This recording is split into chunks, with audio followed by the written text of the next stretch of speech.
Hi everyone. Jesus said something very interesting in Luke chapter 22.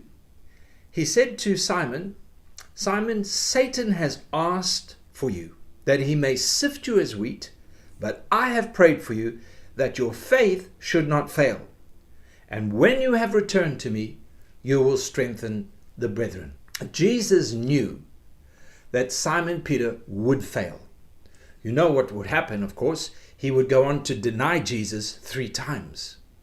And for Peter, that must have come as a huge surprise and a huge shock when he denied the Lord and realized what he had done.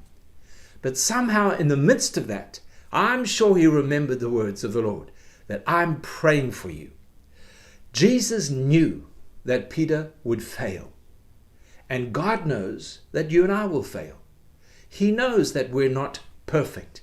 He knows that we don't have all our act together, as it were. He knows that we make mistakes. We make bad decisions, bad choices. He knows that we react in ways that we shouldn't react in. But he is our intercessor. The Bible says he is our advocate. He never ceases to make intercession, to pray for you and for me, because he has a plan for our life. And yes, I fail, but I have faith in the plan of God. And that's what Peter was saying. Peter, you will fail, but I am praying that your faith would not fail, that you will continue to believe that even when you have fallen, God has a plan for your life. I've never met, I'm sure you're the same, you've never met anyone that's never done something wrong or made a mistake. Making a mistake is not the issue. It's what happens afterwards. Falling off a bicycle, that's not the problem. It's getting back on the bicycle. That's the issue. And so we need to know in our hearts that Jesus loves us. He is praying for us. He has a plan for us. That's where our faith needs to be.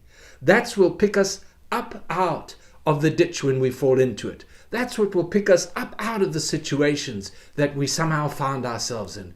God, I've made a mistake, but your forgiveness is there. Your grace is there, and I want to have faith in the plan of God.